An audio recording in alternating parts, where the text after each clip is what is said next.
Hello, എല്ലാവർക്കും സ്വാഗതം. നമ്മൾ ഇന്ന് കാർഡ്ബോർഡ് ഉപയോഗിച്ച് ഒരു വാൾ ഹാങ്ങിങ് ആണ് ചെയ്യാൻ പോണത്. അപ്പോൾ അതിനായിട്ട് 32 സെൻറ്റിമീറ്റർ നീളം 23 സെൻറ്റിമീറ്റർ വീതിയുള്ള 2 കാർഡ്ബോർഡ് എടുക്കുക.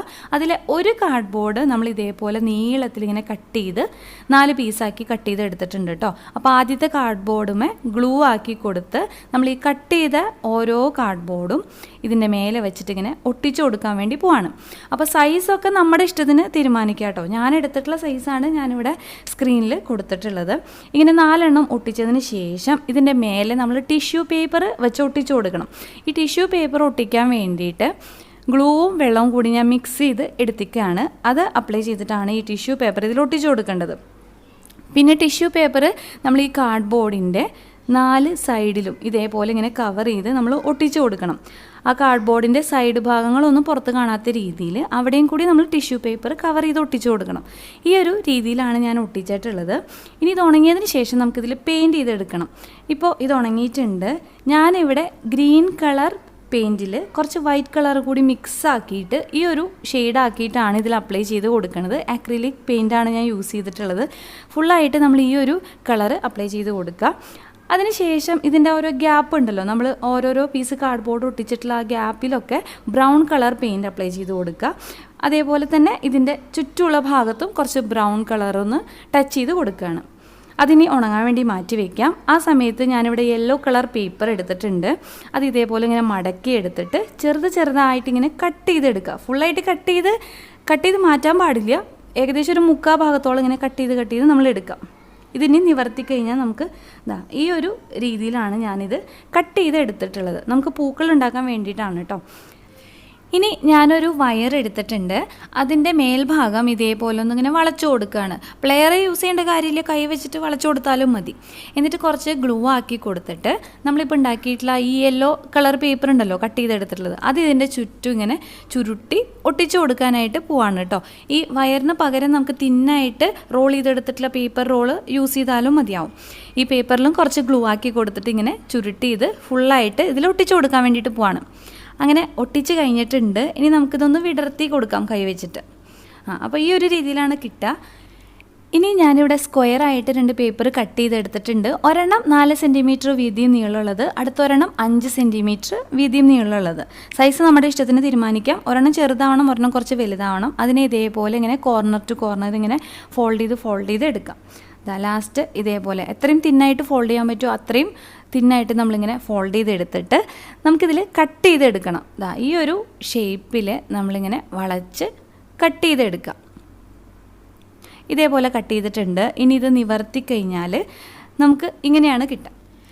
ഇനി ഇതിൻ്റെ ചുറ്റുമുള്ള ഭാഗങ്ങൾ നമ്മൾ ഇതേപോലെ കൈ വെച്ചിട്ട് ഇങ്ങനെ മടക്കി കൊടുക്കുകയാണ്.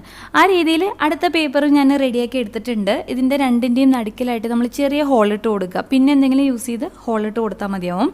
എന്നിട്ട് ഗ്ലൂ ആക്കി കൊടുത്ത് നമ്മൾ ആദ്യം റെഡിയാക്കി വെച്ചിട്ടുള്ള ഈ വയറുണ്ടല്ലോ അതതിൻ്റെ ഉള്ളിൽ കൂടെ ഇങ്ങനെ കടത്തി ഇതേപോലെ ഇട്ട് കൊടുക്കുകയാണ് കേട്ടോ. ആദ്യം നമ്മൾ ചെറിയ പിങ്ക് പേപ്പറാണ് ഇട്ട് കൊടുക്കേണ്ടത്. അതിന് ശേഷമാണ് വലിയ പേപ്പർ നമ്മൾ ഇതേപോലെ ഇങ്ങനെ കടത്തി ഇട്ട് കൊടുക്കേണ്ടത്. എന്നിട്ടിത് നന്നായിട്ട് ഉണങ്ങാൻ വേണ്ടി വെയിറ്റ് ചെയ്യുക. നമുക്കിതിൻ്റെ സ്റ്റെമ്മിന് വേണ്ടിയിട്ട് ഒട്ടിക്കാനുള്ള ടേപ്പ് വാങ്ങിക്കാൻ കിട്ടും. അതാണെന്നുണ്ടെങ്കിൽ നമ്മൾ ഗ്ലൂ ആക്കി കൊടുക്കേണ്ട കാര്യമില്ല, വലിച്ച് പിടിച്ച് ഇങ്ങനെ ചുറ്റി ഒട്ടിച്ചു കൊടുത്താൽ മതിയാവും. ഇപ്പോൾ അങ്ങനെയുള്ള ടേപ്പ് എൻ്റെ കയ്യിൽ കഴിഞ്ഞിരിക്കുകയാണ്. അതുകൊണ്ട് ഞാനിവിടെ ഗ്രീൻ കളറിലുള്ള ക്രേപ്പ് പേപ്പർ ഇതേപോലെ കട്ട് ചെയ്തെടുത്ത് ഗ്ലൂ ആക്കി കൊടുത്ത് ഇങ്ങനെ ചുറ്റി ഒട്ടിച്ചു കൊടുക്കുകയാണ് കേട്ടോ. താഴെ വരെ നമ്മൾ ഇതേപോലെ ഒട്ടിച്ചു കൊടുക്കുകയാണ്. അങ്ങനെ അത് റെഡി ആയിട്ടുണ്ട്. അങ്ങനെയുള്ള കുറച്ച് പൂക്കൾ ഞാൻ റെഡിയാക്കി എടുത്തിട്ടുണ്ട്. ഒരു 5 എണ്ണമാണ് ഞാൻ ഉണ്ടാക്കിയിട്ടുള്ളത്. കൂടുതലെണ്ണം വേണമെങ്കിൽ കൂടുതലെണ്ണം ഉണ്ടാക്കിയെടുക്കാം. ചെറുതും വലുതൊക്കെ ആയിട്ടുള്ളത് നമുക്ക് ഉണ്ടാക്കിയെടുക്കാം കേട്ടോ. ഇനി നമുക്ക് ലീഫ് ഉണ്ടാക്കിയെടുക്കണം. അതിനായിട്ട് ഒരു വയർ എടുത്തിട്ട് നേരത്തെ യൂസ് ചെയ്ത ആ same green colour creep paper ഇതേപോലെ എടുത്ത് ഇങ്ങനെ മടക്കി ഞാൻ ഒട്ടിച്ചു കൊടുക്കുകയാണ്. ഒട്ടിച്ചതിന് ശേഷം നമ്മൾ ലീഫിൻ്റെ ഷേപ്പിൽ ഇത് കട്ട് ചെയ്തെടുക്കുകയാണ് ചെയ്യേണ്ടത്. 2 സൈഡും ഇതേപോലെ ഇങ്ങനെ വളച്ച് ലീഫിൻ്റെ ഷേപ്പിൽ നമ്മൾ കട്ട് ചെയ്തെടുക്കുക. വലിയ ലീഫ് വേണമെന്നുണ്ടെങ്കിൽ വലിയ പേപ്പർ യൂസ് ചെയ്തിട്ട് വേണം നമ്മൾ ഇതേപോലെ ചെയ്തെടുക്കാനായിട്ട്. അങ്ങനെ ഇത് റെഡി ആയിട്ടുണ്ട്. ഇതിൻ്റെ ആ സ്റ്റെമ്മിൻ്റെ ഭാഗത്തും നമ്മൾ നേരത്തെ ചെയ്ത പോലെ തന്നെ പേപ്പർ ചുറ്റി വെച്ച് ഒട്ടിച്ചു കൊടുക്കുക. ഒരു വലിയ സ്റ്റെമ്മുള്ള ലീഫ് ഞാൻ റെഡിയാക്കിയിട്ടുണ്ട്. അതേപോലെ 2 ചെറുതും. എന്നിട്ട് ഇത് 3ഉം കൂടി ഇങ്ങനെ ചുറ്റി കണക്ട് ചെയ്ത് എടുക്കുകയാണ്. എന്നിട്ട് ആ കണക്ട് ചെയ്ത ഭാഗത്ത് ഇതേപോലെ അത് കാണാത്ത രീതിയിൽ നമ്മൾ ഈ പേപ്പർ വെച്ച് ഇങ്ങനെ ചുറ്റി ഒട്ടിച്ച് കൊടുക്കുന്നുണ്ട്. അങ്ങനെയുള്ള 3 എണ്ണം ഞാനിവിടെ റെഡിയാക്കി എടുത്തിട്ടുണ്ട്. നമ്മൾ ആദ്യം പെയിൻറ്റ് ചെയ്ത് വെച്ച് കാർഡ്ബോർഡ് ഇപ്പോൾ ഉണങ്ങിയിട്ടുണ്ട്. അതേപോലെ ഞാനൊരു ബോട്ടിൽ ഇവിടെ എടുത്തിട്ടുണ്ട്. പ്ലാസ്റ്റിക് ബോട്ടിലാണ്, പഴയൊരു സാനിറ്റൈസറിൻ്റെ ബോട്ടിലാണ് എടുത്തിട്ടുള്ളത്. ഏത് ഷേപ്പിലുള്ള ബോട്ടിൽ വേണമെങ്കിലും എടുക്കാം കേട്ടോ. പിന്നെ ഈ ഒരു സംഭവം ഇത് വേണമെന്നൊരു നിർബന്ധമില്ല കേട്ടോ. എൻ്റെ കയ്യിലിരിക്കുന്ന കാരണം കൊണ്ട് ഞാൻ വിചാരിച്ചു ഇതൊന്ന് യൂസ് ചെയ്ത് നോക്കാമെന്ന്.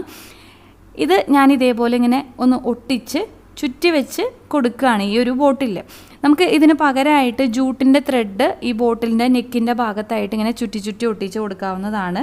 പിന്നെ നമ്മുടെ ഐഡിയ അനുസരിച്ച് എങ്ങനെ വേണമെങ്കിലും എന്ത് വെച്ച് വേണമെങ്കിലും നമുക്ക് ഈ ഒരു ബോട്ടിൽ വേണമെന്നുണ്ടെങ്കിൽ മാത്രം ഡെക്കറേറ്റ് ചെയ്താൽ മതി. ഒന്നുമില്ലെങ്കിലും കുഴപ്പമൊന്നുമില്ല. ഞാൻ ഇതിപ്പോൾ ഉള്ള കാരണം കൊണ്ടൊന്ന് ട്രൈ ചെയ്ത് നോക്കാമെന്ന് വിചാരിക്കുകയാണ്. അങ്ങനെ ഇത് ചുറ്റി ഒട്ടിച്ച് കൊടുത്തിട്ടുണ്ട്. അതിനുശേഷം ഈ കാർഡ്ബോർഡിൽ ഗ്ലൂഗൺ യൂസ് ചെയ്ത് ഗ്ലൂ ആക്കി കൊടുത്ത് ഈ ബോട്ടിൽ ഒട്ടിച്ച് കൊടുക്കുകയാണ്. ഗ്ലൂഗൺ ഇല്ലയെന്നുണ്ടെങ്കിൽ നമ്മുടെ ഈ ബോട്ടിലിൻ്റെ നെക്കിൻ്റെ 2 സൈഡിലായിട്ട് ഈ കാർഡ്ബോർഡിൽ ഹോൾ ഇട്ട് കൊടുത്ത് ഒരു ത്രെഡ് യൂസ് ചെയ്തിട്ട് ഇങ്ങനെ കെട്ടിക്കൊടുത്താൽ മതിയാവും. പ്ലാസ്റ്റിക് ബോട്ടിലാണല്ലോ, അഥവാ താഴെ വീണാലും പൊട്ടില്ലല്ലോ. ഇനി നമ്മളുണ്ടാക്കിയ പൂവും ഇലകളൊക്കെ സെറ്റ് ചെയ്തിട്ട് നമുക്ക് ഈ ബോട്ടിൻ്റെ ഉള്ളിലേക്ക് ഇറക്കി വെച്ച് കൊടുക്കാം. അതേപോലെ നമുക്കിത് വോളിൽ ഹാങ് ചെയ്തിട്ട് കൊടുക്കണം. അതിന് വേണ്ടിയിട്ട് ഞാൻ ഈ കാർഡ്ബോർഡിൽ 2 ഹോൾ ഇട്ട് കൊടുക്കുന്നുണ്ട്. ബാംബൂ സ്റ്റിക്ക് യൂസ് ചെയ്തിട്ടാണ് ഞാൻ ഹോളിട്ട് കൊടുക്കുന്നത്. നമുക്ക് ആണിയോ എന്ത് വേണമെങ്കിൽ യൂസ് ചെയ്ത് ഹോളിട്ട് കൊടുക്കാം. എന്നിട്ട് കോട്ടൻ്റെ ഒരു ത്രെഡ് 2ആയിട്ട് ഇങ്ങനെ മടക്കിയിട്ട് ഇതേപോലെ താഴേന്ന് ഈ ഹോളിൽ കൂടെ ഇങ്ങനെ എടുത്ത് മറ്റേ ഹോളിൽ കൂടെ താഴേക്ക് എടുത്ത് ബാക്ക് സൈഡിൽ നമ്മൾ കെട്ടിട്ട് കൊടുക്കുകയാണ്. എത്ര നീളം വേണം ഹാങ് ചെയ്തിടാൻ വേണ്ടിയിട്ട്, എത്ര നീളം വേണം എന്നുള്ളത് നമ്മൾ നോക്കിയിട്ട് അതിനനുസരിച്ച് നീളമൊക്കെ റെഡിയാക്കിയിട്ട് നമ്മൾ ബാക്കിൽ കെട്ടിട്ട് കൊടുക്കുക. അങ്ങനെ നമ്മളുടെ വാൾ ഡെക്കർ ഇവിടെ റെഡി ആയിട്ടുണ്ട്, കാർഡ്ബോർഡ് യൂസ് ചെയ്തിട്ടുള്ളത്. അപ്പോൾ നിങ്ങൾക്ക് എല്ലാവർക്കും ഇഷ്ടമായിട്ടുണ്ടാകുമെന്ന് ഞാൻ വിചാരിക്കുകയാണ്. ഇഷ്ടമായെങ്കിൽ ലൈക്ക് ചെയ്യുക, അതുപോലെ നിങ്ങളുടെ അഭിപ്രായങ്ങൾ കമൻറ്റ് ചെയ്ത് പറയുക. പിന്നെ നിങ്ങൾ നിങ്ങളുടെ ഫ്രണ്ട്സിനൊക്കെ ഈ വീഡിയോ ഒന്ന് ഷെയർ ചെയ്യുക. എല്ലാവരും ചാനൽ സബ്സ്ക്രൈബ് ചെയ്യുക, നോട്ടിഫിക്കേഷൻ ബെല്ലും മറക്കാണ്ട് ക്ലിക്ക് ചെയ്യുക. അപ്പോൾ ഞാനിന്ന് പോവാണ്, വേറെ വീഡിയോ ആയിട്ട് വരാം. വീഡിയോ കണ്ടിരുന്ന എല്ലാവർക്കും താങ്ക്